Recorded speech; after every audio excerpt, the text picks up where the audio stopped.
En el trading existen ciertas noticias económicas que tienen un enorme impacto en el mercado, y una de las más importantes es el IPC, conocido como Índice de Precios al Consumidor.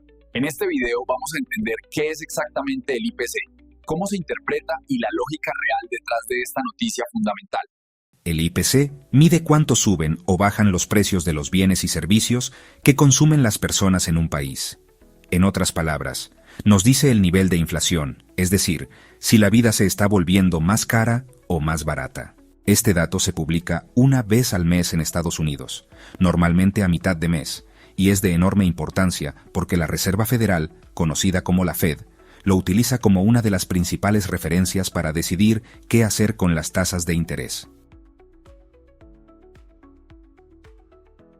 La lógica es sencilla. Si el IPC sube demasiado y muestra que la inflación es alta, la Fed puede decidir subir las tasas de interés para frenar el consumo y la economía, y así controlar los precios. Cuando eso ocurre, el dólar tiende a fortalecerse porque los inversores buscan aprovechar las tasas más altas y ponen su dinero en activos denominados en dólares. Por el contrario, si el IPC muestra una inflación baja o incluso una caída de precios, la Fed puede decidir mantener o bajar las tasas de interés para estimular la economía. En ese caso, el dólar suele debilitarse porque deja de ser tan atractivo para los inversionistas internacionales. Ahora, es importante que sepas que existen diferentes tipos de IPC.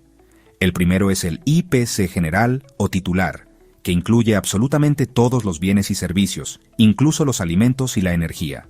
El segundo es el IPC mensual, que mide la variación mes a mes y muestra qué tanto subieron o bajaron los precios en ese periodo específico.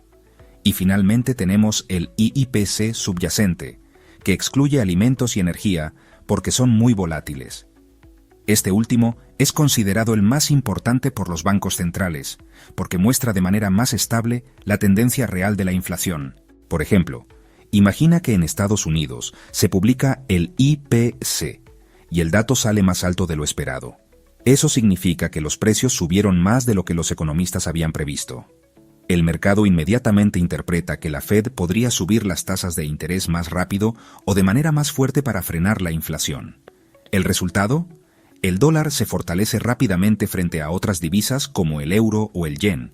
En cambio, si el IPC sale por debajo de lo esperado, significa que la inflación está más controlada. En ese caso, el mercado puede interpretar que la Fed no necesita subir tanto las tasas o incluso puede mantenerlas. Esto genera una caída en el dólar.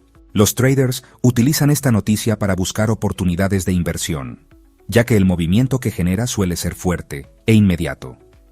Sin embargo, no solo importa el número que sale publicado, sino también la expectativa previa. Muchas veces, el mercado ya ha descontado lo que se espera, y la reacción depende de la sorpresa que genera el dato en comparación con esas expectativas. En resumen, el IPC es la medida más clara de la inflación, y la inflación es el motor principal detrás de las decisiones de política monetaria de la Fed. Por eso, cada publicación mensual de este indicador puede sacudir al mercado y mover con fuerza al dólar. En el siguiente video vamos a hablar sobre otra noticia fundamental muy importante: las solicitudes de desempleo y la lógica detrás de por qué también impactan al dólar. Nos vemos en el siguiente video.